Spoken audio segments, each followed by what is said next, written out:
Hi, everybody. It's episode 440 of PodQuest. Hey! It's Wednesday, January 18th, 2023. I am Chris. With me is Druten. Hello. And Walnut. I'm here. Are you? Maybe only a little bit. You know what? That's valid. That is valid. It's been a long couple weeks, let me tell you. It was a long weekend. It's been a long 2023. Yeah, kind of. Yeah. I got nothing else. That's... No. Yeah. No, yeah. All right, Rich, what's on the agenda? The agenda. We're just going to get right into it. There's a lot of shit on this thing this week. Yeah, no preamble, no chit-chat, and just getting into the schedule. First, we're going to talk about our book club set of episodes that we watched. Taskmaster Champion of Champions. It's a two-parter. And Cobb will be letting us know his pick for the next book club afterwards. Druten played Fallout 76. Cobb, you played more Gotham Knights. And I played Choo Choo Charles and Mega Man X6. And then, depending on time and whatnot, Cobb did watch The Last of Us on HBO. I don't know if Druten did, but I know I didn't. So we'll see what he might have to say about it. Well, you're a fucking slacker. I didn't expect Drew to. I drove for 4 hours on Monday and have just been exhausted the past couple days. So honestly, driving in the car, perfect time to watch television. No? If I wasn't driving, you'd be 100% right. No, even if you are driving. Multitask, man. No. You put on cruise control, you lean that chair back, you prop your phone up in front of you on the steering wheel. Listen, sir, there was at least 5 speed traps. I didn't say speed. I said I'm cruise sure control. I would have been caught watching The Last of Us in that hour. I mean, only if you're bad at it. There were 5 speed traps. But why would you be speeding with cruise control on? You don't go 5-10 miles over the speed limit with cruise control? I mean, you can, but I'm also don't asking have to. You don't? Like, if I'm going to be cruising, I'm cruising faster than everyone else. Only about 5 to 10 miles. Because I'm also from Jersey, where we drive 5 to 10 miles faster than the posted speed limit. I mean, that's fair. I usually do also, but, like, you know, if you're watching TV, maybe don't go over the speed limit. Well, maybe don't watch TV while driving. I mean, look, that seems like a personal decision that I just can't get behind. You won't watch TV on your phone while riding the train. You can't sit here and say that you would watch TV while driving. Oh yeah, no, absolutely not. But I'm not you. I'm not me either, apparently, because this is not something I would do. I mean, you watch TV on like a 13-year-old iPad Mini. I figured, what's the difference? I can't watch anything on that anymore. Oh, that's right. I forgot it's so old it won't update any of the apps. Netflix was the last thing to go. The app won't update, and so I can't watch anything. That's a bummer. I am sorry. It is. It sucks, because now I don't have a tablet at all, really. And I need one. You just go buy one. It'll be fine. No, I don't have that kind of money right now. I've already put enough onto my Amazon credit card that I just got for Christmas. I don't need to put more onto it. Well, just buy yourself a Christmas present with that Amazon card. I bought myself a few Christmas presents this year in the terms of games. No. You bought yourself a few things last year, if they were Christmas presents. Well, I mean, then I'm going to have to wait until Christmas of 2023 in December to buy myself a Christmas gift for this year. Early Christmas present. No, that's not how that works. If anything, it would be, anything, it would be an early birthday gift. Or, and look, this is going to sound mean. I'm sorry, I don't mean it that way. A Valentine's Day gift? Yeah, like no one else is getting you one, get one yourself. Truth right there. Like, you know, treat yourself. Get a nice box of chocolates. Get yourself a nice tablet. Maybe read a romance novel. You know, have a real Galentine's Day is what I'm telling you to do. You know, I could. That'd be good. But let's get into Taskmaster, because we've got a lot to talk about. But we don't have a lot to say about Taskmaster, right? I love the show. I absolutely love it. It's so good. It was better than that other thing. Shit, I lost that web internet. thing. I know this isn't a web thing, but I don't remember what the web thing was called. That was not Dropout. Dropout. Yeah, Dropout. Well, it was on Dropout. It was Game Changer. But that's also, you were watching one specific episode where Taskmaster is way different than Game Changer. Whereas Taskmaster, they have multiple segments that are just different tasks, whereas Game Changer, each episode is its own different game. So it is kind of way different, because Taskmaster isn't really built in the form. It's built in the format of a game show, but what they have to do aren't really game show things. It's a panel show more than anything. I guess so. But Drew, like they have their panel of comedians, and then it's generally segments of them doing things and then talking about them. Yeah, but Drew, you're the one who suggested we watch this. Hey, so Cobb, I can't. You can hear run Richie. this. You can be the ring man. Rich, my internet dropped, and then I just got back in, so I don't know what we want to do. So Rich, Drew can't hear you, and I can't hear him. Exactly. Drew, why don't you close your browser and then come back in and see if that fixes it? Just leave Audacity running. Fun times, everybody. Okay. I can hear him now. Okay, cool. My computer hasn't done that in a while. Yeah, the internet just dropped? Yeah, just dropped and then reconnected. Don't know why. It happens, Well, get better internet, man. I probably should. Are you do you have Fios where you're at? Mm-hmm. Lucky son of a bitch. But anyway, Drew, you suggested Taskmaster, so you should be the ringmaster for this. You should be the Taskmaster! Well, if it's anything like Taskmaster, the Taskmaster isn't the one that actually comes up with the tasks. Alright, well, call your brother, tell him to come up with some tasks, and then you tell us what to do, and we'll do it. Maybe. Yeah. No, like, I adore this show. It's so good, in my opinion. Like, I'm pretty sure I've binged now, like, every single episode that they've done, because most of them are on YouTube. Yeah, I think a lot of this show is on YouTube. They have their own YouTube channel. I was watching... I should say, most of them are on their official YouTube channel. The rest are also on other YouTube channels. Yeah, on, like, the channel 70-something YouTube channel, as well as there's stuff on there. And like, I was watching a bunch of compilations today. Some of them were, like, the best cheaters, or the best cheating. One of them was all of the single-person challenges. So, in the beginning of the second episode, Cobb, if you remember, one of the guys, I can't remember who he was wearing that football or soccer jersey. He was tasked with singing the Taskmaster theme song. They do that quite often where it's only one person has to do a task, but they don't let everyone know, or they don't let them know that they're the only person, so they think it's like, alright, we all gotta do this. And it's just like, there was one episode where 3 times they had somebody count how many of something was in something. And it was like, the first time was baked beans in a can of beans. The second time was SpaghettiOs in a can of SpaghettiOs. Jesus. And the third time was rice in a bag of rice. And one of the things I remember him saying is at the end of the rice one, he was like, man, you just think about, and this is during the actual segment of him doing the count. He's like, you feel like you're such an idiot, but then you realize you're not the one who has to sit here and watch this 5 times. As he's looking at the Alex, who's like the ringleader of it all, who puts it all together. As he's looking at Alex and then leaving the lab, and then it cuts to them, and he's like, look, guys, I thought everyone was doing it. It's so great. Sometimes they didn't do it during the Champion of Champions, though, Cobb.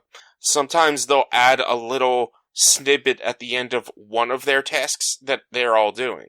So there was one where they all had to light a candle that was in a caravan outside, but they had to light like a big red wick candle using a birthday cake candle that was in a cupcake. One of them was not allowed to say a word that had any of the letters in the term Taskmaster in it.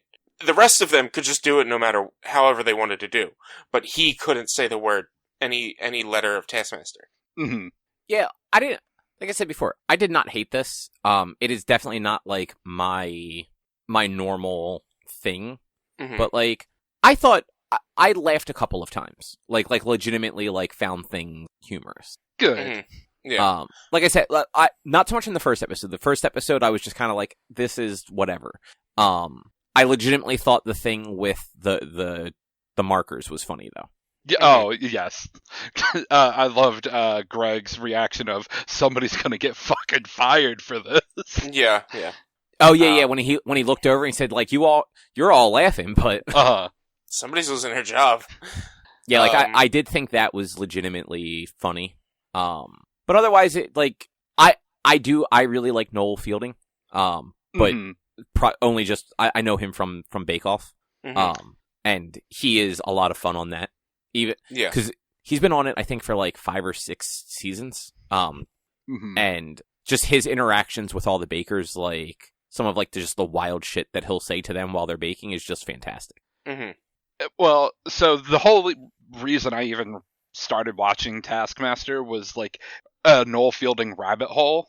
Because it started with watching a bunch of the Big Fat Quiz of the Year that they do over in England. And there was an episode where it's a game show and there are teams of 2. And there was an episode where it was Noel Fielding and, oh God, why can't I remember his fucking name? The actor who was married to Katy Perry for a while. Russell Brand, yes. It was them 2 just being pure fucking chaos during this whole show. And then that led to Taskmaster getting mentioned or like recommended in my YouTube recommendations. And having seen James and Tricasso talk about Taskmaster a bunch, I'm like, okay, I guess I'll give this a try. And I started with whatever. It was probably a compilation thing that had Noel Fielding in it. And I'm like, oh, okay, I get it. Yeah, which I don't know. I don't know if you guys would agree, but I definitely thought that second episode was stronger than the first one. Yeah, probably. I mean, I think the funniest thing from these 2 episodes is in the second episode. Is it the woman who called her family to try and make a mess out of her family instead of making a mess of the property they were on? That is pretty good, and a very Taskmaster thing of someone doing a thing that you wouldn't expect when you just hear the words. The very outside the box Taskmaster move. That and Noel taking the fucking briefcase out and just smashing it. Yeah. That was also good. I'd have to. I'm not gonna disagree that the second episode was better, but there's a reason this show is only 45 minutes long apiece. I started losing interest halfway through the second episode, and like I wasn't paying attention. Like the whole make a mess task, I completely missed what that was. And like I could have rewound it and tried to watch it again, but I was just like, I'll watch it again before we record, and I didn't watch it again before. Well, you also have the attention span of a housefly. We were talking about that before we started recording. Yeah, true. But like the whole first episode I watched. I sat there and watched, and I watched like the first task of the second one, which was first and I guess technically first and second task, because was the second task the peas in the briefcase? I think so. And then like that's when I started to not necessarily lose interest, but like my mind started to wander. Let's check the socials and whatever, and this and that, and it's like I'm like this show is 45 minutes for a reason. Like not saying it's unbingeable, but for me, one episode a day is absolutely one episode every couple of hours, or one episode between doing other stuff is enough for me. Anything more than that, and I'm gonna actually start to get bored. Yeah, where I think it was actually the opposite for me. I was completely disinterested in the beginning of the first episode, and then after I found the whole dry erase board thing funny, I was a little more like, okay, so this show can be funny, and like was a little more up for the second episode. I wonder if you rewatched that first episode, you'd be in more of an open mind that you'd actually find some of the stuff or some of the commentary funny. So it's not that I didn't think it was funny at all. It was just more of that, because I like British humor. Like I think British humor is good, but it was just one of those like I didn't know, other than Noel. I had no idea who any of these people were. I had no idea what this was in general either. So like going into it, like I went in completely blind. Other than the couple times Drew has mentioned Taskmaster, I had no actual idea what it was. But I mean, the first time I watched Taskmaster, I went in completely blind, and I laughed the entire time.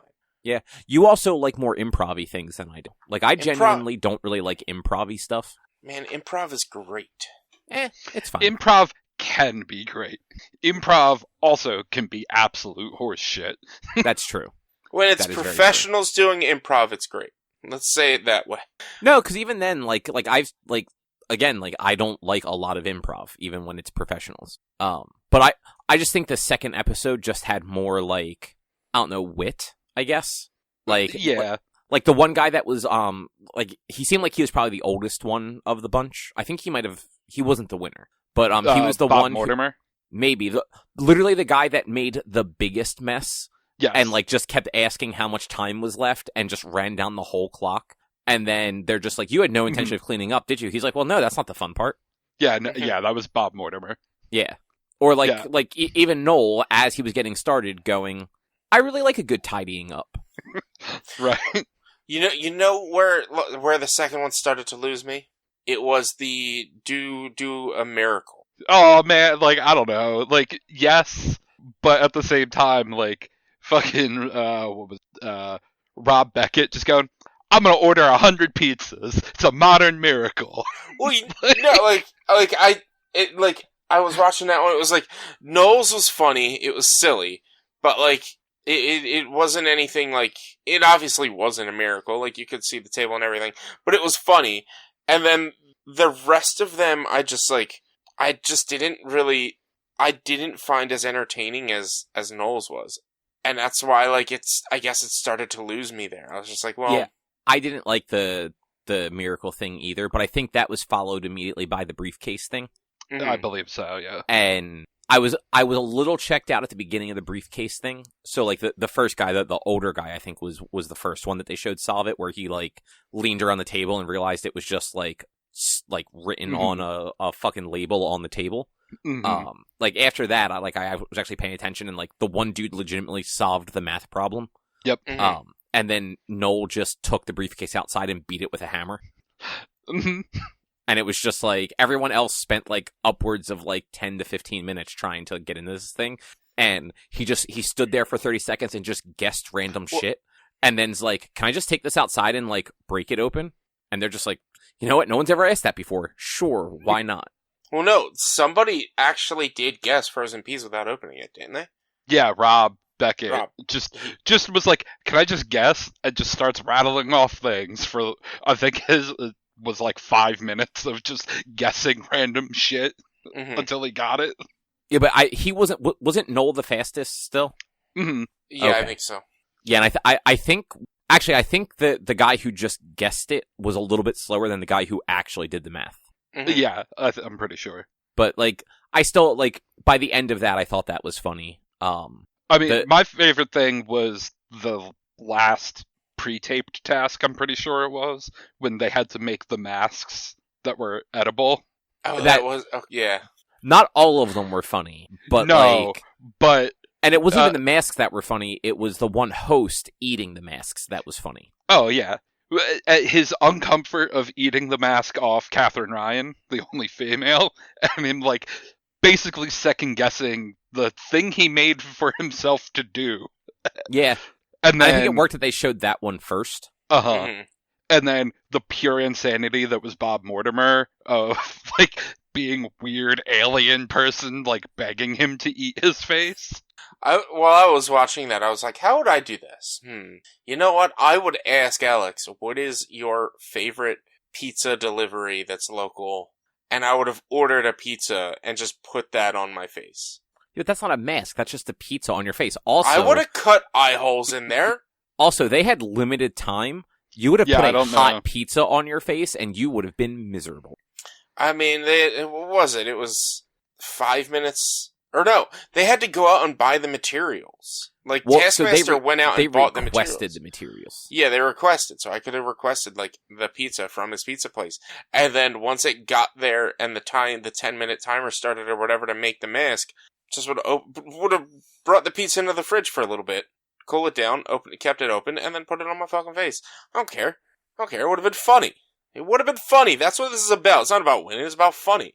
I don't think that would be funny, though. I think it'd be. I think the guy who tried to make his mask look like the guy who would be judging him. That was funny. But yeah, and also just like the fact that like apparently the woman was also super sick by that point and like just didn't feel well in that room. Mm-hmm. And so her just being deadpan the whole time and him being obviously uncomfortable. Like I found that amusing. Mm-hmm. Yeah. But yeah, like it was 100% better than I thought it was going to be. Like, I was going into this like, man, this is going to be another, like, one of those stupid Richie things. But it was me, Cobb. Yeah, but you liked that stupid Richie thing. Wait, which stupid Richie thing, though? Didn't you liked the singing competition thing, didn't you? Oh, that thing. Yes, fair. But that thing was great. But that thing is also good. You should have seen the most recent episode of Game Changer. Drew, did you watch it? No. They make improv a whole Shakespearean style play. I've seen a few clips from fantastic. It going around. I haven't watched the full thing yet, though. It's great, man. It's so good. Like, hard disagree. No, like, it's impressive how great it is. Yes. I will admit, even the bad singing one, it was very impressive they were able to do that. It was not fun to watch. Yes, it was. You're wrong. It was about as fun to watch as Swiss Army Man. No, it was more fun to watch than Swiss Army Man. Hey, look, at least none of us like Swiss Army Man. It was, honestly, I would say, I enjoy Game Changer probably more than I enjoyed Paddington, like hands down. That's not how that works. Paddington, #1 movie of all time. Yeah, I'm not saying Paddington's bad, but I enjoyed Game Changer more, and I enjoyed Taskmaster more. I'm not saying that Paddington isn't the best movie ever. I got more enjoyment out of these than I did out of Paddington. Paddington was a good movie. It was a great movie. Probably the best thing we watched, but I got more enjoyment out of Game Changer and Taskmaster. This fucking guy, not knowing how to enjoy things. The rare occasion, Walnut, I agree. Like, I mean, it's Paddington's for kids. It's not for us. Whereas Game Changer and Taskmaster are for adults. I mean, it's not even that. It's not even the target audience for me. It's just, I found these more enjoyable. Like, you can give me the greatest movie of all time, Paddington, or any other greatest movie of all time, and I'll sit there and watch it. I'll probably tell you it was good. Like, let's say this: The Godfather is like top tier, one of the greatest movies of all time. I've never seen it, and I could sit there and watch it, but I promise you I'll get more enjoyment out of Taskmaster, Game Changer, or honestly, even Jingle All the Way 2 than I will out of that movie. I'll still like that movie. But I enjoyed this one. You took it a step too far with Jingle All the Way 2. Oh, no, but there is a level of, like, the level of the just silliness just brings enjoyment and brings laughter into it. That movie is not made to be enjoyed. That movie is made to be taken in and watched and enjoyed, but not enjoyed. Like, there are two different levels of media consumption.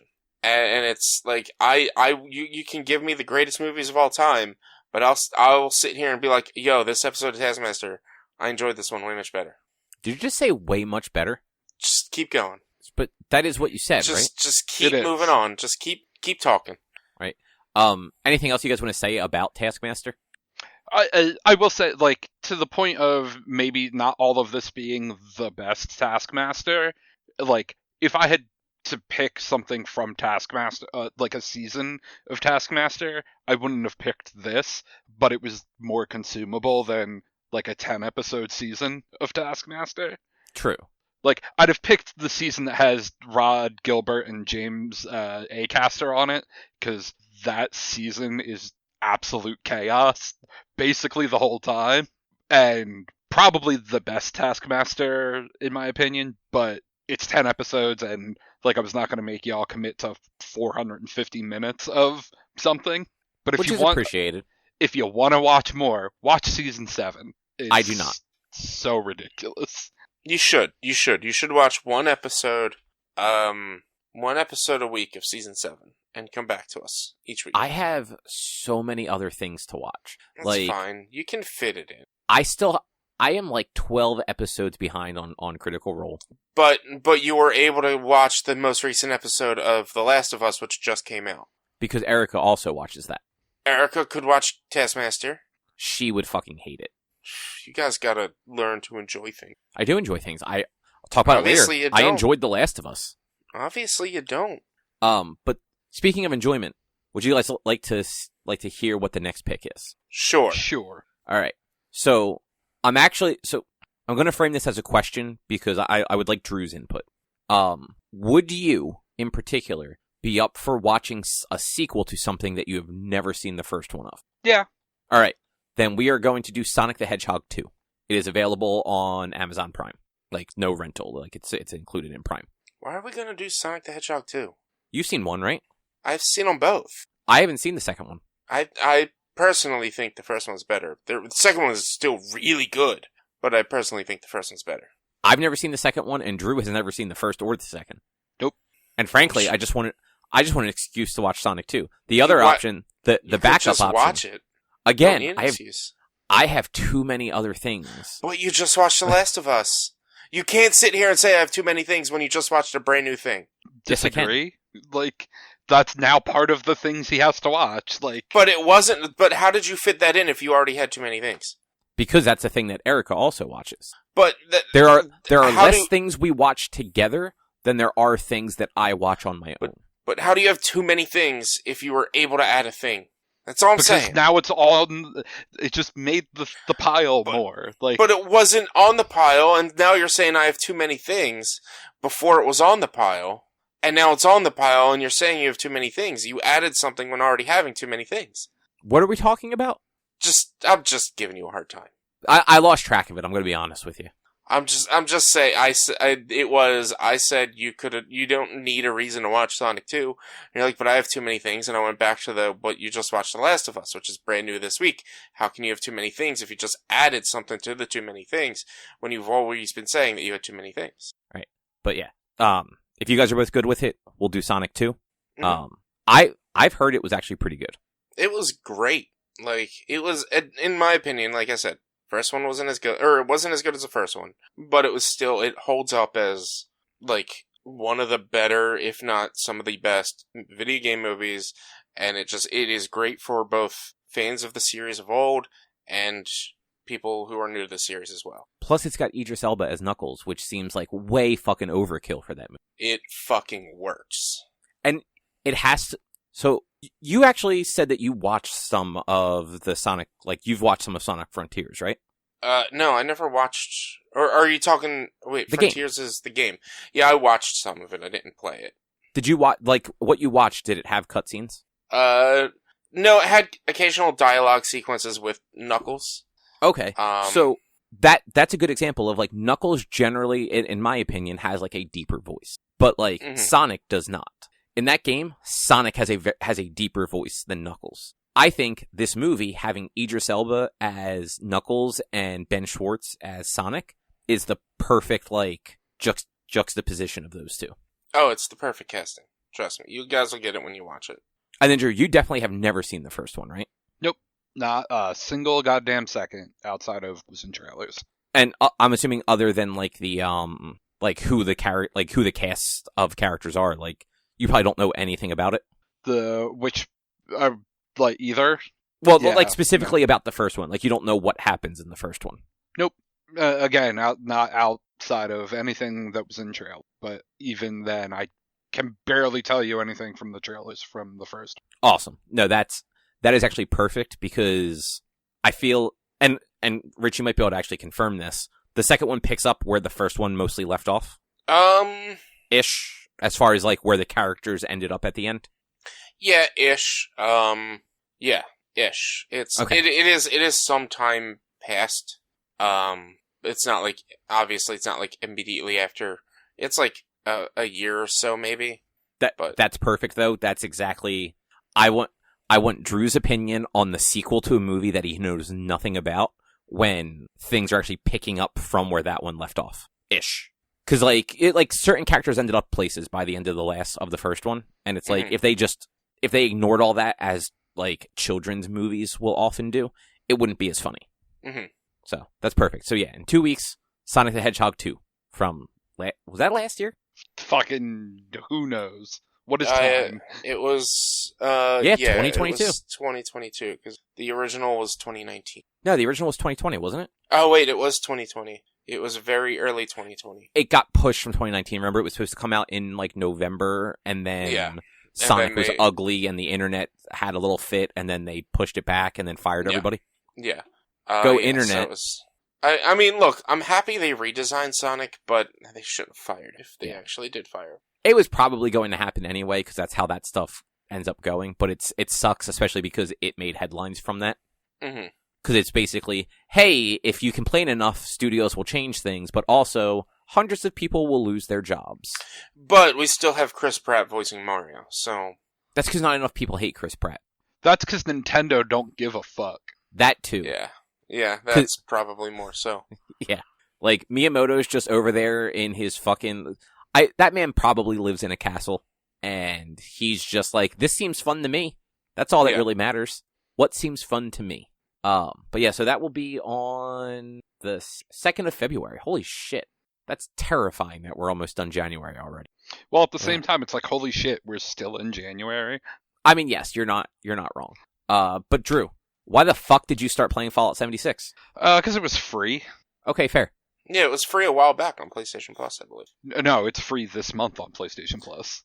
Okay. I thought it was free a while back. I think it might have been free on, like, Epic Game Store.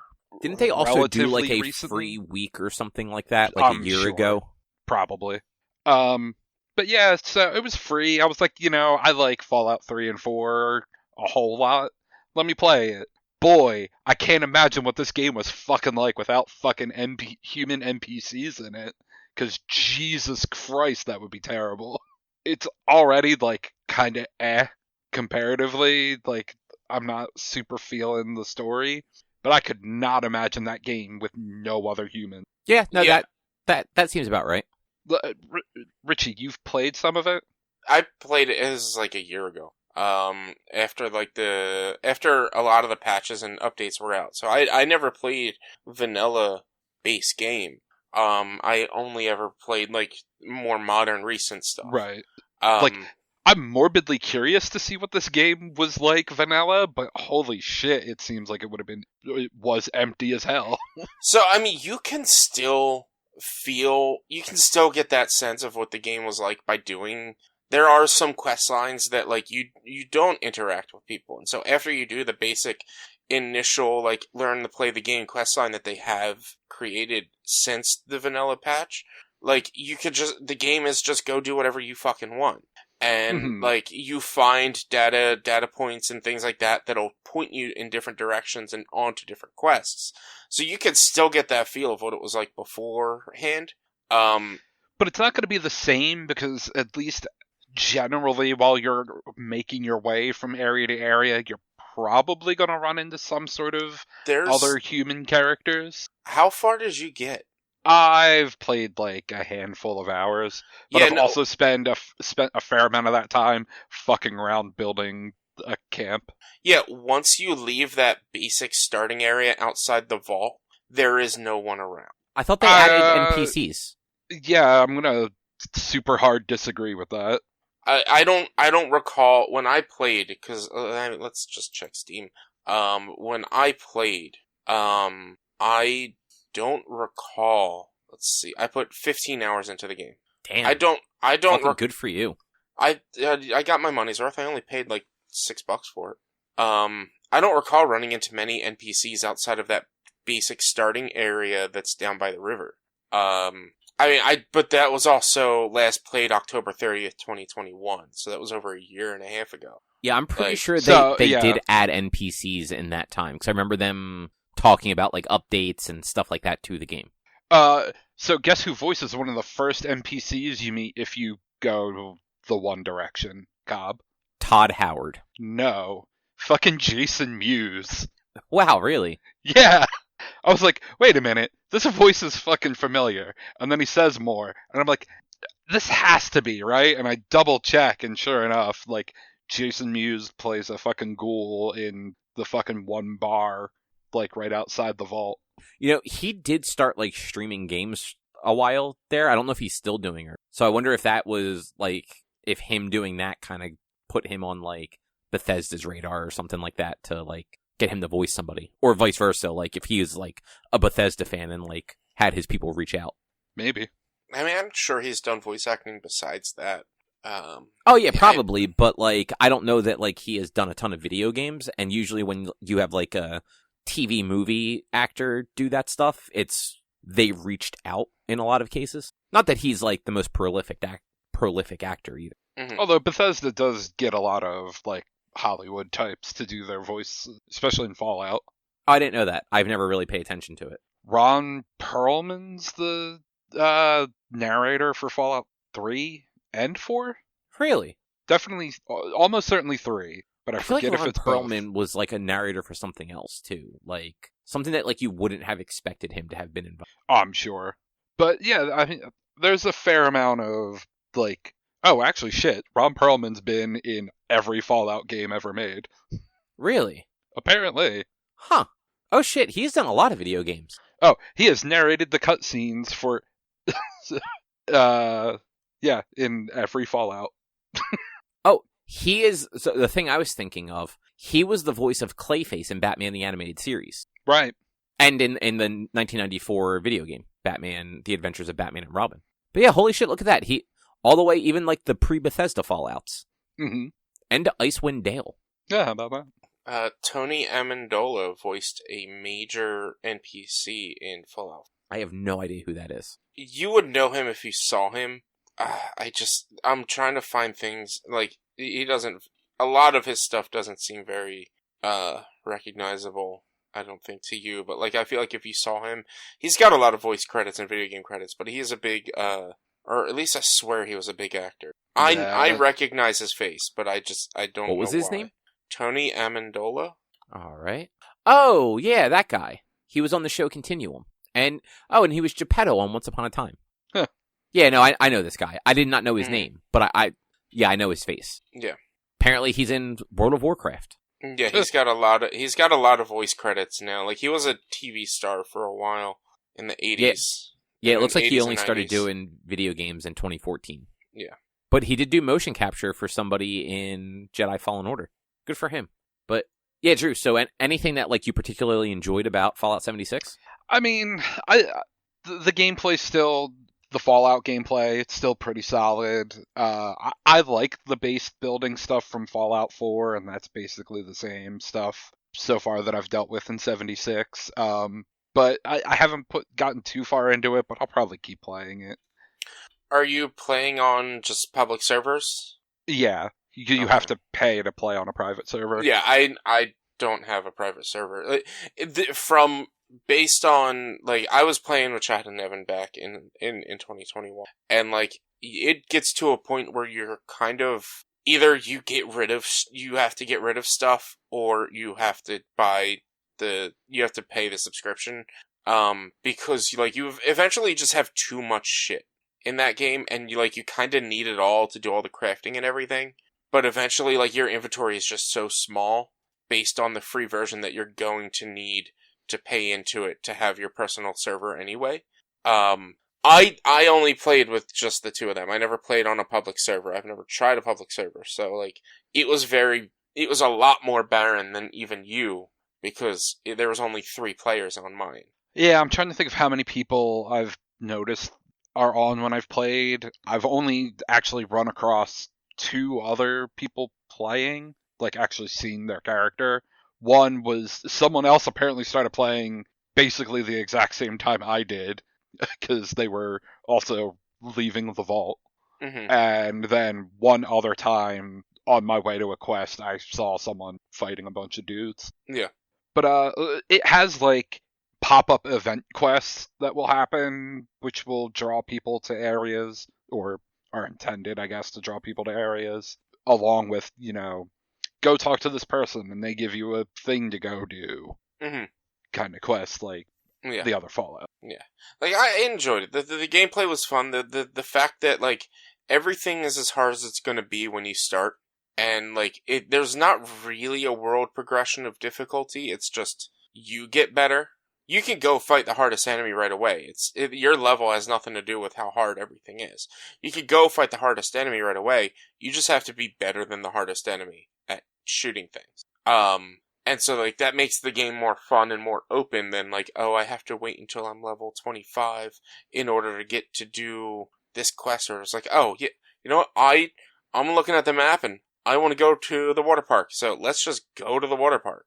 But, like, you just came out, and it's like, you just came out of the vault. Who cares? I want to go to the water park. I'm going to do it. And you can. It's going to take you some time, and you might die because you might fight some harder enemies, but at least you got to that water park eventually. Yeah, well, and the reason you would die fighting the harder enemies is not because they were, like, over-leveled, it was because you had no equipment. Yeah, and that's what it is. You wouldn't have the equipment, you wouldn't have the ability to fight them. But yeah, I don't know. It's a Fallout game. I can't imagine what it was like when it first came out, but it's free. Like, it's worth checking out. Mm-hmm. Well, that's good. I'm glad it was at least worth checking out. This is unrelated to that, but quick question, Drew. Did you see apparently Taking Back Sunday is headlining Sad Summerfest this year? And your Hot Mulligan is going to be there again too. That they are, so I might see Hot Mulligan twice this year. And apparently Motion City is playing some stops, but I don't think it's Philly. Yeah, that's the one thing I don't like about how Sad Summer does their stuff. Like, they announce here's all the bands. We're not going to tell you what dates they are playing and aren't playing. No, their website does have it. So, like, Motion City is the 18th to the 23rd. Oh, it does have it now? Yeah, if you have to go, it doesn't say it on their main page. You have to go to artist and then scroll down to special guests. Okay. And so, like, Andrew McMahon is the 25th through the 29th.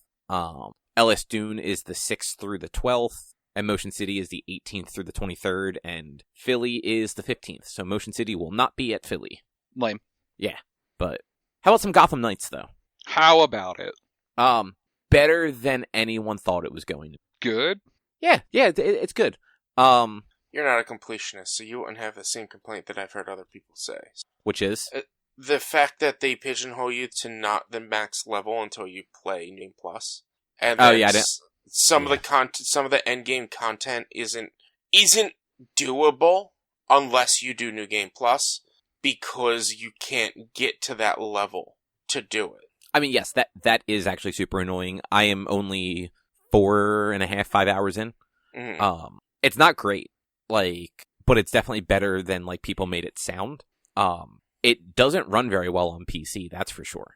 Mm-hmm. Hey, shocker. Yeah. I got it on sale because it should have been playable on Steam Deck. It had, like, the yellow exclamation point, and the only thing that it said was the text may be too small to read.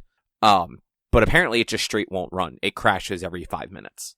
And, like, I mean, like, hard crashes the Steam Deck, not the game just crashes. Awesome. Yeah, it's great. And I looked it up, and apparently, like, it was patched in October, and it has just been a fucking mess ever since. Doesn't run awesome on PC either. Like, I had one instance where I was, like, in an actual fight, and it dropped to single-digit frames. Well, isn't your PC older, though? It's 2 years old, and I was not using any resources. I didn't realize you had a PC that, like, had newer modern graphics stuff. I literally have the same computer Drew does. Yeah. I didn't know that. Yeah.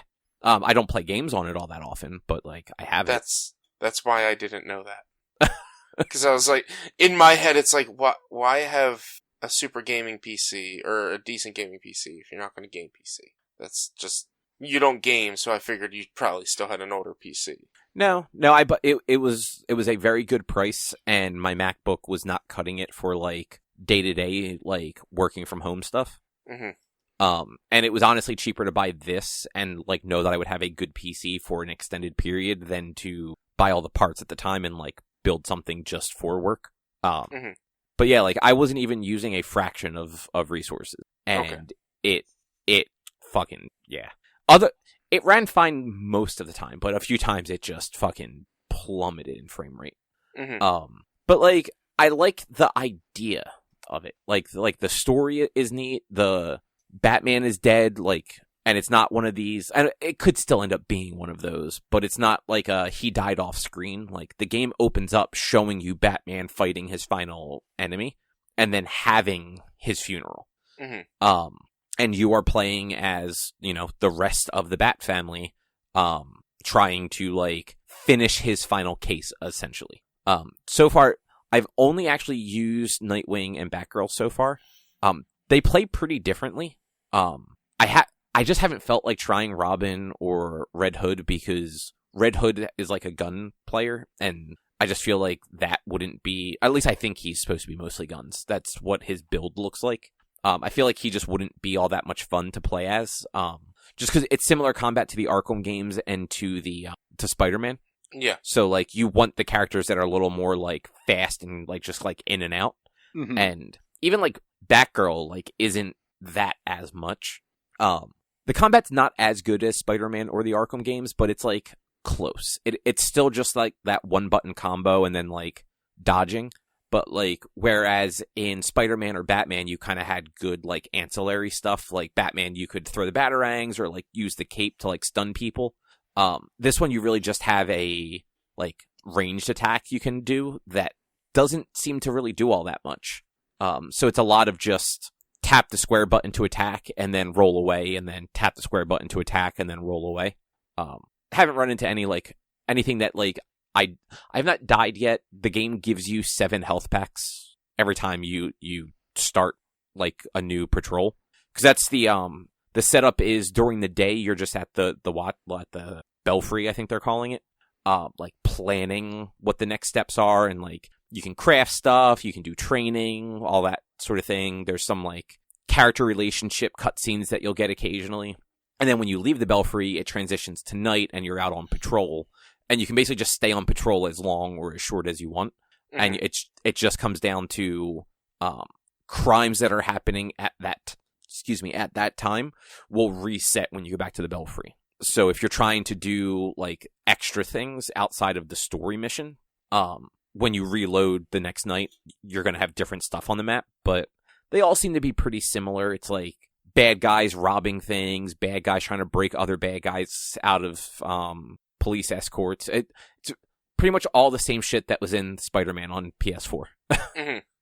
Yeah, it's except the bigger difference, or the better, in my opinion, the better part when it comes to Gotham Knights is that like that stuff will always happen, is always random, whereas in Spider-Man, once you clear the map of all the objectives, all you're doing is swinging around. There's no like random crimes happening. You stopped all crime in Spider-Man once you did all 5 crimes in a district. No, they would occasionally still respawn, because you'd occasionally have those story missions where you had to just like go do stuff. No, but they were just far less frequent. Once you beat Spider-Man and you clear the map. Oh, like once you finish the story. Once you finish the story and beat the game and do everything, there are no random events or anything like that happens in Spider-Man. Oh, I don't think I did everything pre-finishing the final mission, other than what you had to go into New Game Plus for. Yeah. So I never like went back into my save to really do anything other than like I think you have to. One of the last trophies is like a post-game thing to do. I think. Yeah. I might be thinking of Miles though. I don't remember. Yeah, I don't know what will happen at this one once you like finish the game. I don't know, like I don't know if it's going to have like staying power or if I'm just going to get bored of it after a while, because like traversal isn't great either. Like you have to do basically like a side mission to unlock like a better traversal technique, but it's like per character.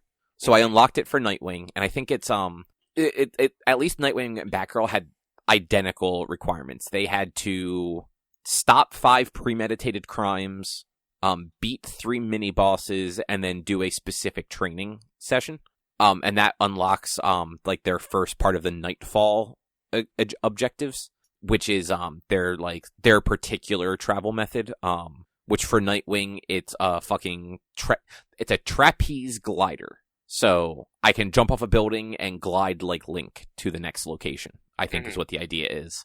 I know like Robin gets like a teleporter, which that's kind of cool, I guess.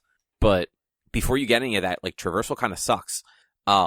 You have like the bat grapple to like kind of move around, but it's not very fast. You can't just do like the jump when you're at the end of it and glide, because you don't have a glide up front. Also, like Batgirl and Robin are the only 2 with capes. And then you have a motorcycle, and the motorcycle doesn't feel all that much faster than just like running. And then the other thing with traversal, the bat grapple is not very accurate. Like I will look at a thing, I will have the fucking icon on that thing, and then the character will point the bat grapple up to the top of the building I'm fucking standing on and grapple me up higher. It's like, what the fuck are you doing? Yeah. And I was watching a video, and it's just like, the grapple, like you said, it sucks, because there's no grappling through and then gliding. It's you grapple to a point and you stop. And then you have to find the next point, and you grapple to it and then stop. It's... from what I hear about the game, Cobb, I'm gonna be 100% honest, you're not gonna get much further into it. I don't think you will. Probably not. I'm gonna try and at least mainline the story, because I'm not like you said, I'm not 100% person. I don't care about getting objectives. I'm not going to do co-op. Like, I'm honestly just interested in the story, because so far, like, Ra's al Ghul is dead. Like, dead. They fucking cremated him. Man-Bat is maybe around, or maybe dead. I don't know. Mm-hmm. And Gotham is actually, just the Gotham bit of it is actually really interesting, and the character interactions between everybody. Yeah. Like, even in, like, the first few hours, like, the few times that I've interacted with Alfred have been fucking heartbreaking. Because, like, his phone was ringing at one point, and apparently Batman died while he was on vacation that he didn't want to take, that Bruce forced him to take. So, like, he blames himself that he wasn't there to help. And, like, his phone's ringing, and he's like, I thought it was one of you at first, and I realized you're all here. And then he goes into the story about, like, I still wake up at night thinking that, like, Master Bruce needs me, and it's like, man, that's heartbreaking. Yeah. This old man just wanted to protect these people. Mm-hmm. So, like, I am at least enjoying the story, and from what I hear, all of, like, the mission dialogue and everything is basically the same between all of the characters, but that stuff's at least been decent so far. Yeah, that's another thing I've noticed, that just, like, I don't really care about the game. If you're playing in co-op, or if you're playing solo and you do a mission with each of the characters, like, if you're playing co-op, only the host is in the cutscene. It's not like they didn't animate a way to have all the characters in it or anything. It's just only the host is in the cutscene. So, like, if you're talking to Harley Quinn at Arkham, it's just whoever the host is playing it. So it kind of is like, well, then that just means I'm not here. It feels like I'm not there. The other thing is, each of the characters level up separately. So if you get to the end of the game and you want to try a different character, you then have to go around and grind to level them up to get to a better point. Or you have to switch between them every mission to make sure that they're constantly at the same point. Yeah, that part seems rough. Yeah, like, I feel like they made a lot of just bad, like, overall decisions with this, but at least so far, it doesn't seem like a bad game. Yeah. It's just mistakes have been made. Yeah, that sounds about right. I was looking through some of the reviews, and some of the reviews may argue that it is a bad game. But that's the thing, like, it doesn't seem like a bad game. Like, it's not broken. Like, the Gotham is actually really well done. Like, I like the world, because you have this, you know, there are random crimes that are just happening in the open world that you can, you know, swing down and get involved in and stop. But, like, if it's a big enough crime, when it's done, the cops will show up. And if you're still hanging around, the cops will then attack you. But if you happen to, like, get into a crime that already involves the police and, like, you save them, those cops actually then are just like, hey, man, thank you. And if you, like, keep hanging around, they're like, yo, you need to leave because, like, more of us are on the way and they're not going to be okay with you. Mm-hmm. And, like, just, like, little things like that where I'm sure it'll repeat 1,000 times if I keep doing it was just nice. Like, okay, cool. So, like, if you help a cop, the cop is nice. But if you're just there, like, you're the enemy. So, it's got its good, it's got its bad. The fact that I can only play it on the computer at this point, since it won't run on the Steam Deck, is one of those where, like, Rich, you're probably right. I probably won't play a whole lot more of it. I'd like to, but I have zero desire to sit in this fucking chair more than I already have to for work. Yeah. So, like, unless I have very light days where, like, I can pop it on, like, for, like, a long lunch, basically, probably not. Like, it might be weeks before I even get to launch it again. But that said, what the fuck is Choo Choo Charles? We're not going to go to that one yet. I want to talk about Mega Man XX first. But I don't care about that one because you posted in Discord that it was awful. It's fucking awful. It is. It's literally the worst Mega Man game I have ever played in my life. Worse than Mega Man 1. Yeah. 100%. 100% worst. So let's start with, it makes no fucking sense. They tried to put us. I own this one. This one's great. No, I played it in the year 2001. I remember it being fantastic. The one where Mega Man that gets... is nostalgia. Yeah, this is the one where Mega Man gets Zero's sword because Zero is dead, right? Yeah. And Mega Man, I just looked it up to make sure I was thinking of the right one. Mega Man's on the cover holding out the lightsaber thing. Yeah, he has Zero's sword. So let's start off with it makes no fucking sense because at the end of Mega Man 5 X5, it shows 3 years later. And at the beginning of Mega Man X6, 3 weeks after the events of Mega Man X5. So, is it 3 weeks after the 3 years, or is it literally 3 weeks? It's literally 3 weeks after the events. And so, like, first of all, they fucked up right there. That's just bad fucking localization right there. Oh, just so much bad localization. It is early 2000s terrible localization going on in this game. Like, terrible translations all throughout this game. I can't remember any of them specifically, but, like, at some point I thought I was reading a friggin' Shakespearean book. It was like, where to it thou, to those, and I'm like, what the fuck is this saying? The game opens up, and, like, it's just, like, the level, the first level is whatever. It is what it is.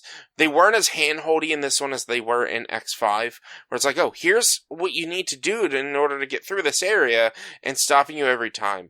But, like, the level design in general is just so absolutely atrocious. There is a level, and it is Blaze Heatrix's level, where it is nothing but sub-bosses. How are you telling me this is a bad game when one of the enemies is Blaze Heatrix?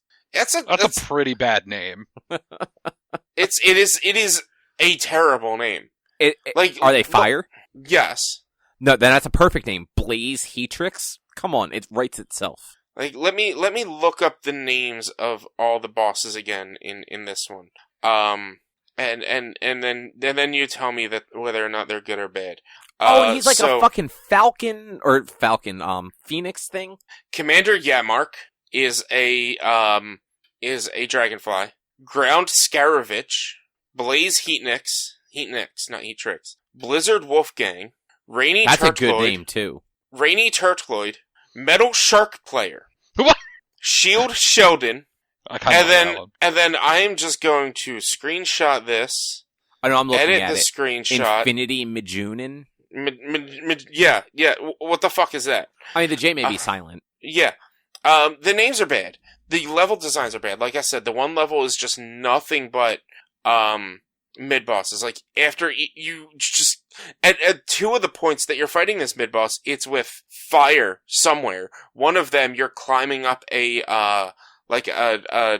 shaft way, and if you touch the fire, it's instant death. Because that's just what you need to do. Now fight a boss while avoiding instant death. Another level is... And this is because there's 2 armors that you can collect as Mega Man. And so that's an armor piece per stage, because it's 4 pieces for each armor. In order to get the armor piece, it's random, because the level is broken up into 5 segments. There's the main stage, where once you get to a point, it teleports you to one of, I don't know, I think I saw like 6 or 7 different areas that you can go to. But yeah, one of like 6 or 7 different areas. And it's random where it brings you to. You don't go to the same place more than once per run. But I had to run that stage 3 times. Maybe even 4 times. In order to get the armor piece. So aren't there 4 armors? There's 2 armors. Falcon, Blade, Shadow, Ultimate? So you start with the Falcon, because that was one of the armors from X5. Oh, I'm sorry. Yeah, that does say that on there.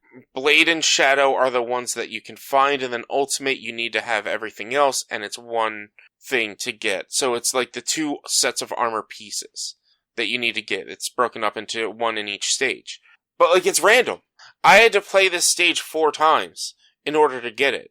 There's also a heart tank in that stage as well that I had to play. I got that on my first run, but the friggin' leg armor piece, which you can't even use until you get all 4 pieces.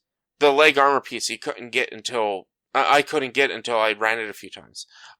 There are these different zones that you can jump into. There's a little crystal you can jump into in some of the levels that bring you to an alternate route. And if you do that alternate route, you end up fighting a different boss.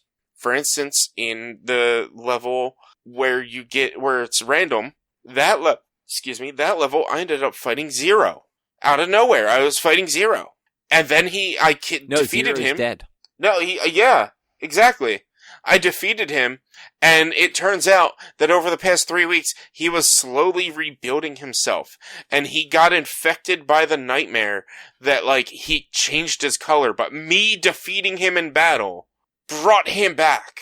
And so now I can use Zero, which, great, I can use Zero. But there is this level system that they have in this game where you have to defeat certain enemies, and they'll drop blue orbs. And the more of those you get, the higher your hunter rank, your Maverick Hunter rank is, and the more health or the more heart tanks you can get. Or maybe you need to get the heart tanks with both characters. I really don't know. Because I was I defeated 7 of the 8 bosses, and gathered probably about 5 heart tanks, and Zero still had the basic lowest health. Which means I'd have to play through the game a second time just to get stuff unlocked to Zero. Which sucks. Because, again, the level design is terrible. The music's not good. And honestly, most of the bosses are just bad. The powers for the bosses. So, to fight, I believe it's, the turtle. The rainy turtleoid. I believe his weakness was ice. You don't have enough ice to kill him. Well, that's dumb. Yeah. Which means after doing so much damage, and he also has 2 phases where he has 2 gems on his back. You need to break both of those gems before you can actually do physical damage to him. So you need to hit those gems with the Buster, and then switch to the ice and shoot him with the ice. Obviously, this is a Mega Man X game, so they have a long invulnerability period between hitting them with the ice and them being able to be hit again. So you have to hit them and then sit there and wait. And then hit them and sit there and wait. And then eventually, just out of nowhere, the gems come back. And if you hit them with the ice while they have the gems out, you waste your ice. And you don't have enough hits with the ice to actually kill the enemy. Infinite whatever his fucking name is, fuck that boss. Because his weakness, the ability he's weakest to, is the ability you get from Shield Sheldon, which is a shield, and it reflects shots shot at you back to them. Only one of his attacks actually gets reflected. And when you reflect that attack against him, he gets thrown up against the wall and creates a duplicate of himself in that spot where you hit him with that reflected attack, which then does a different kind of attack that you cannot reflect. And you have to focus on trying to blow that guy up, because that attack's going to keep happening, while still trying to avoid the Infinite Dude, which every time you hit him and hit him into a wall, he duplicates himself. It is the worst ability. It doesn't work. Nothing worked. I literally fought this boss for an hour and couldn't beat him. And that's when I gave up. I decided to stop and try to go on, because I had already unlocked the blade armor, and I was like, alright, I got the blade armor. I have everything in his stage. Let me go unlock the other armor. That might help me do this better. I go to unlock the other armor in the first stage I go to get the new set of armor. There's these, for some reason, out of nowhere, there's these metal bricks that are blocking my area that I cannot destroy. And I don't know why they're there. They weren't there when I played that level the first time. And I can't get rid of them. And I was just like, well, this is fucking stupid. Yeah, man, you were having just a bad time with that game. Halfway, when I was fighting the second to last boss, I followed the guide to get everything I needed in that stage. And doing that guide brings you into one of those gems, which then causes you to fight a different boss.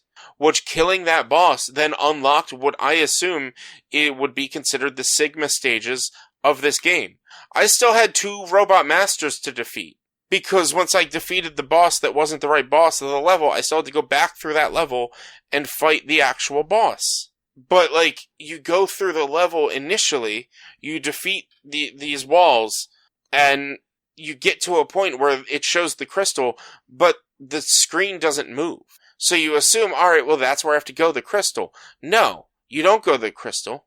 What you do is walk 2 feet to the side into the screen, or into the edge of the monitor, and then it'll move. So, if you don't test that, you're gonna keep going and not being able to find the actual fucking boss of the stage.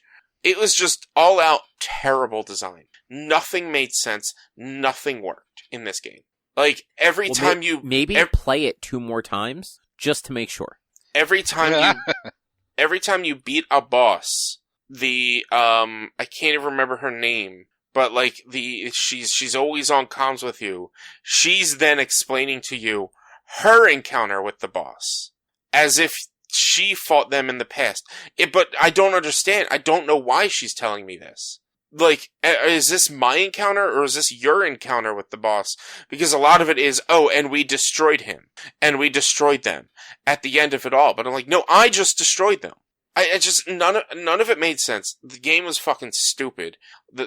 I don't ever want to go back into any of those levels. Like, if I'm feeling good on Sunday, maybe I'll try to jump back into it. But this will probably be in that level of I am not beating this game because I refuse to, because it was not fun at the end, as Legend of Zelda, The Adventures of Link, and Metroid, the original Metroid. What a quitter. It's not fun. It's okay, Walnut. I get it. Listen, I've got good news. You've played one of the worst Mega Man games, as apparently listed by basically everyone. Yeah. I have bad news. Almost everyone says Mega Man X7 is worse. Yeah, that's what I heard. I heard initially 5, 6, and 7 were some of the hardest. I didn't think 5 was hard at all. And let's be realistic here. IGN gave 6 an 8 out of 10. Game Informer gave it a 6.5 out of 10. Oh, a Game Informer 6.5 is a fucking terrible score. EGM? Would anyone care to guess what EGM gave them?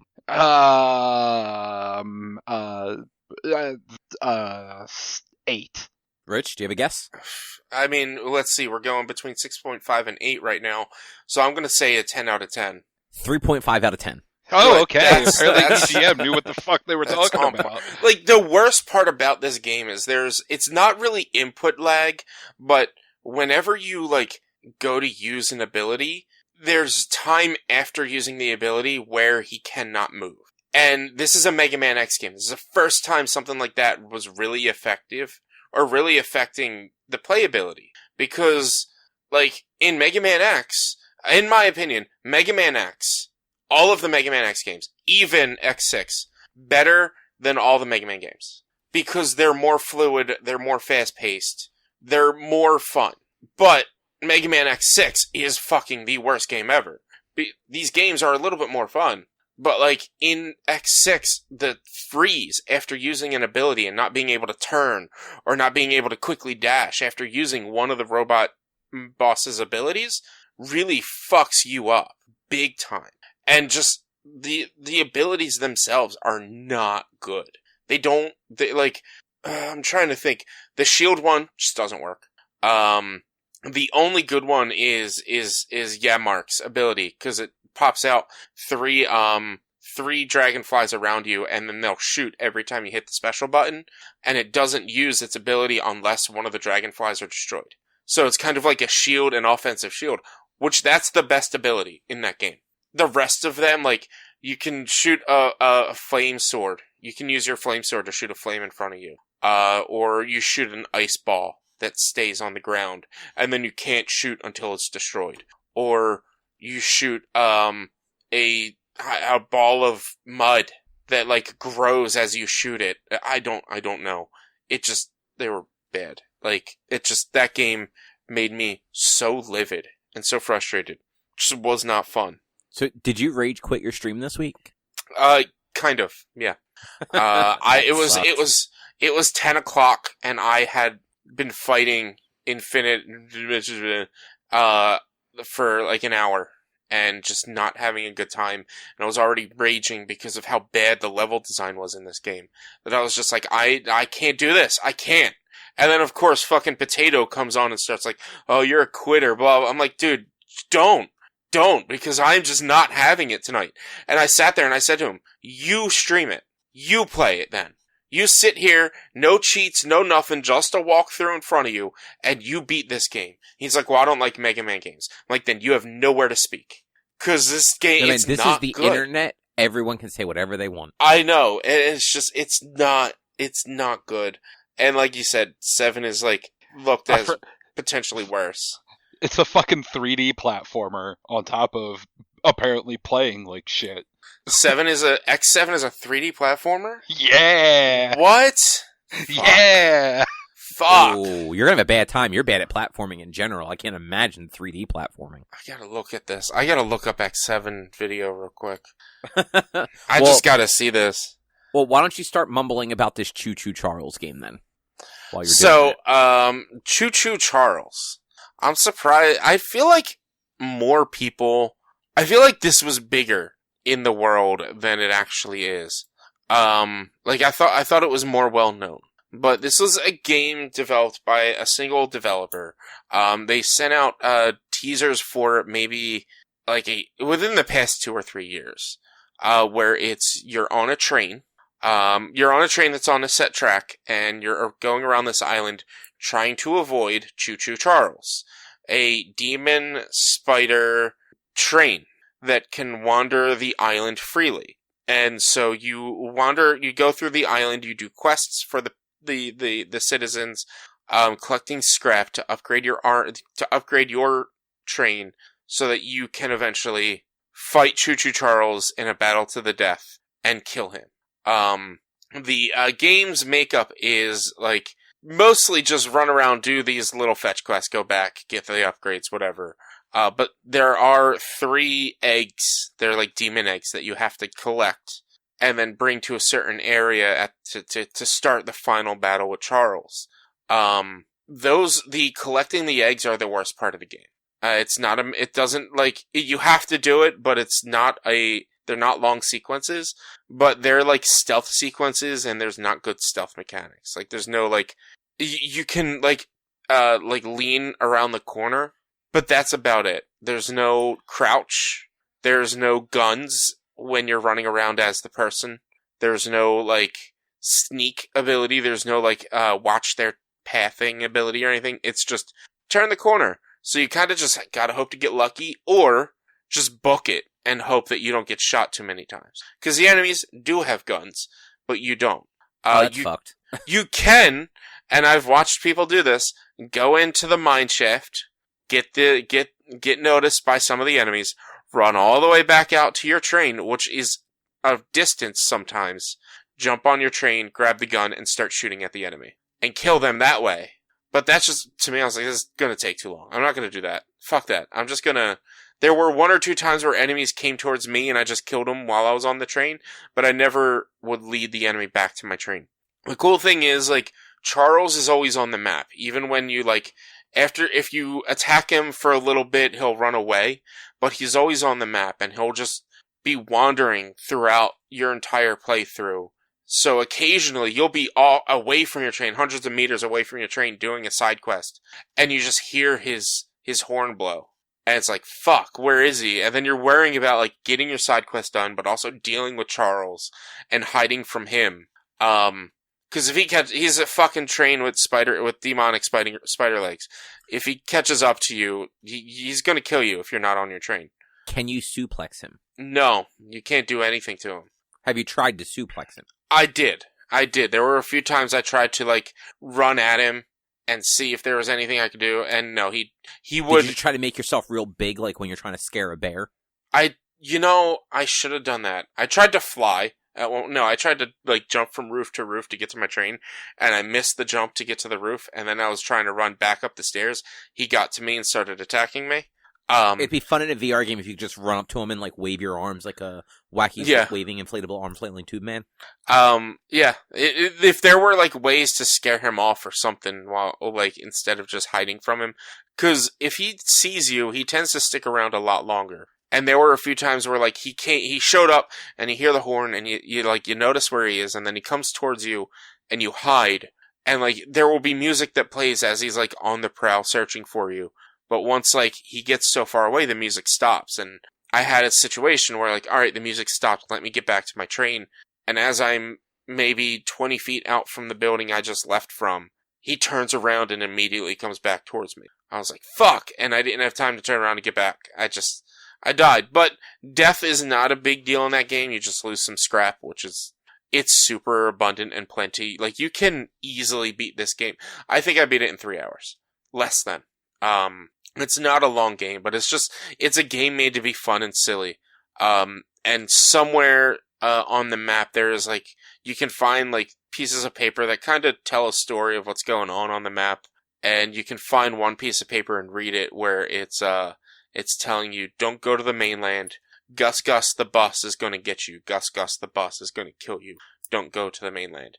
So I think we know what the next title of their game is Gus the bus. Gus the bus. Gus the bus. I think it was just Gus the bus, but I keep adding the extra Gus because I feel like it's sillier.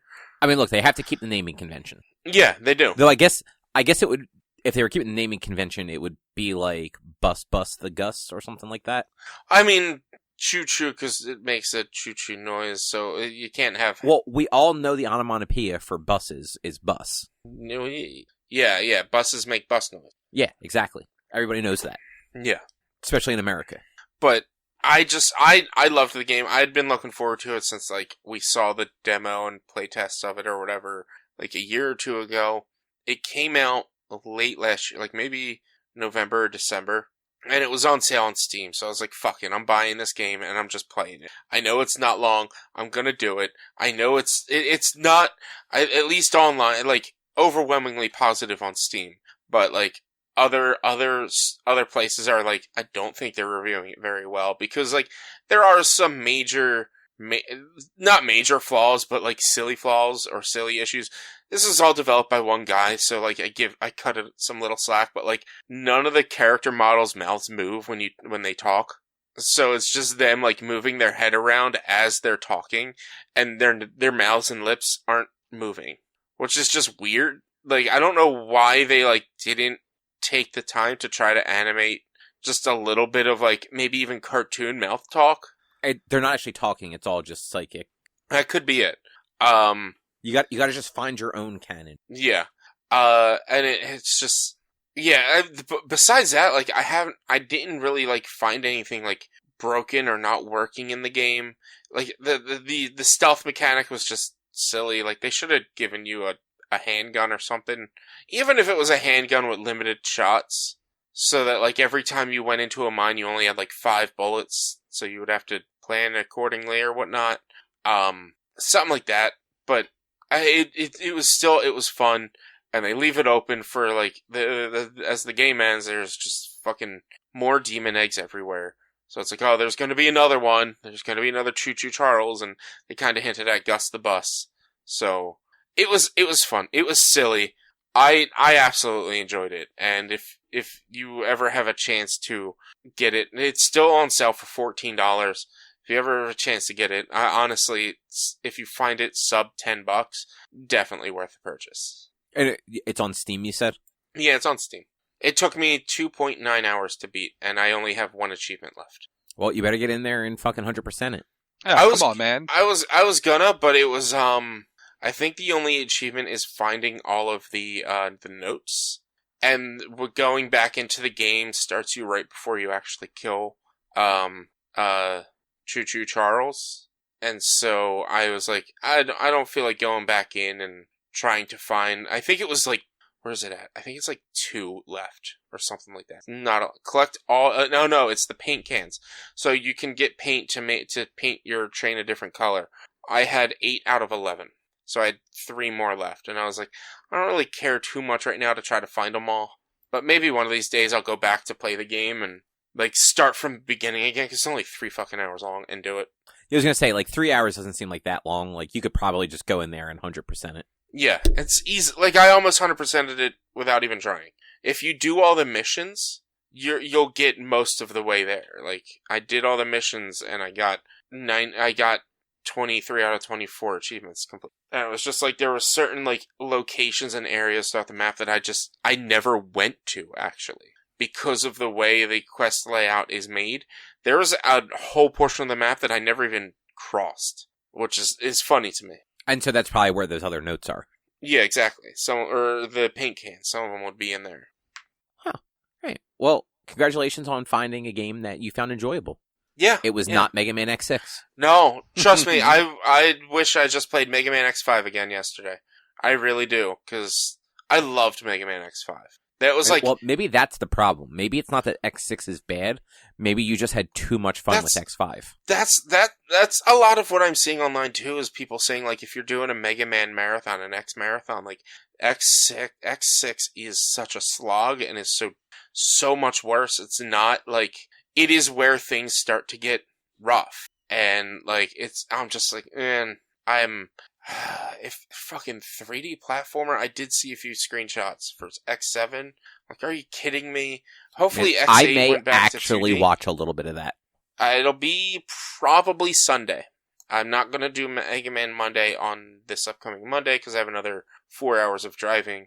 So I'm probably going to do it Sunday when I stream midday. That's good. Like, give yourself that extra, like, time. Yeah, give the extra time, plus it's just, like, otherwise it would be Tuesday. And I'm like, you know what, I kind of want to do X7 on Sunday and X8 on Tuesday, and just be done with the X games, so I can move to Tales of Arise, because I really want to play Tales of Arise. Yeah, I have that, and I keep looking at it, I'm like, man, I should start that, and then I just don't. Mm-hmm. I want to play Jedi Fallen Order, which I know you started that as well forever ago. And I finished Fallen Order. Did you? Oh man, my goal was to beat it before you did. Yeah, no, Fallen Order was really good. I enjoyed it a lot. Okay. It's a little frustrating for me because of the Souls-ishness of it. Yeah. But the Metroidvania like Star Wars component like kept me like interested enough that I kind of forced myself through the shit I didn't like. Yeah. Yeah, Fallen Order is definitely worth playing. I'm looking forward to the next one. I mean, it's free on PS Plus right now, so that's why it's on the list, especially since I forgot about that. And the new one comes out in March. Is it March? I think. March or April. Wow, I keep forgetting it's actually fairly soon. Yeah, it's pretty soon. So it's like, if I decide to do Fallen Order, I might do Fallen Order before Tales of Arise, just so that it's significantly shorter.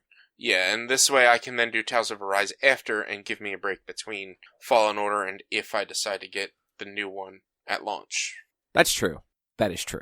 You ready to talk about a little Last of Us? Well, you're the last of us to see it.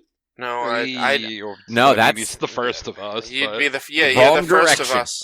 You're the one of us to see it, so we can talk about it a smidge. I did not have a chance to watch it. Full spoilers. Full spoilers for a show based on a 10-year-old game. Yeah. Oh, trust me, I don't know when I'm going to have a chance to watch it. Probably not until next week. It was really good, though. Like, all the praise it's been getting, like, totally justified. They actually, like, you guys both played the first Last of Us? Yes. It is, like, the opening is the opening of the game, but with more. Okay. Like, the game opens up, like, that night. The show actually opens up like that morning. So you actually get a little more time with, like Joel and Sarah when, you know, he is not miserable and hates everything and she is alive. Yeah. Before like all hell breaks loose. And then it is very accurate to the show for that, or to the game, to that whole section. Even like not having the best memory of it, I'm like, oh no, I remember like a lot of this stuff. And then after watching it, I was seeing a lot of like the frame by frame comparisons of things that happen like in the game to the show. And like they nailed a lot of stuff. Pedro Pascal so far really good as Joel. And she was not in as, obviously she wasn't in as much of it as he was, but Bella Ramsey so far pretty good as Ellie. Like definitely has that like attitude that you'd expect from Ellie. I think one of the first things she does is actually tell somebody to go fuck themselves. Mm-hmm. So like, you know, keeping in line with what you expect. Yeah, because that's the actress who played the Lyanna Mormont. Mormont, yeah. She was great in Game of Thrones. Yeah, and like I said, so far she's been good there. They really did do a really good job casting this, at least for that first episode. And actually, Tommy, the brother, is the actor that played Ghost Rider on Agents of S.H.I.E.L.D. Okay. And the first episode is basically the setup of the beginning of the game. So, like, it takes you through, like, Joel and Ellie, like, meeting, basically. So, like, you at least get, you get the setup of, like, kind of, like, what's going on for the most part, which is, that's nice to get out of the way in the first episode. Yeah. Trying to think what else. So they did change, I don't know if you guys saw, like, this was actually, like, kind of, like, going around. They changed the way the infection works. It's not spores, and it's not going to be spores, so you're never going to have people wearing gas masks, which I feel like is a little bit of a bummer, because that was definitely one of the more interesting parts of the game. They fucking did that because Hollywood doesn't like to have people wearing masks. Like, why are we gonna hide the face of our stars when we can have our face of our, like, fucking Star Wars did it for it.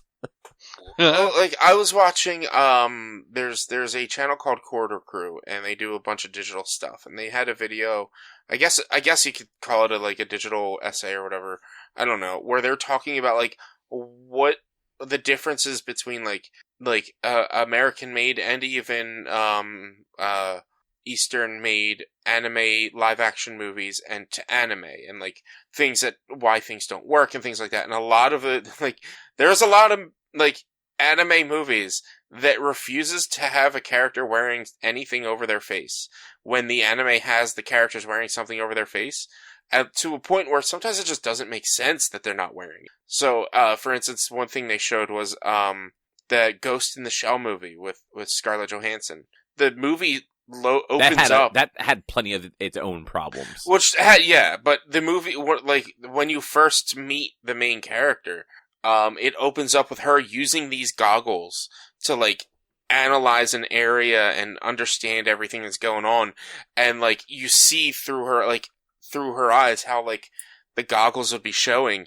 And then it pans up, like, her body, and the goggles are off as she's still doing this analysis. The goggles are on her forehead or above her face as she's doing this analysis. Like, why? And it's like, there's a lot of that. Like, we don't want to cover up their face because we're paying them a lot of money for their face. Yeah, that's just, I don't know. That seems dumb. It is. Mm-hmm. But yeah, so they did change, so like I was saying, they changed that so there won't be, like, spores and all.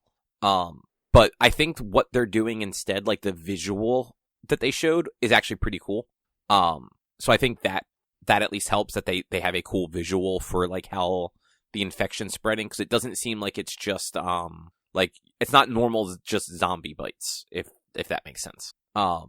They did show, like, an old infected that was, like, dead, and they did a very good job with, like, that visual, too.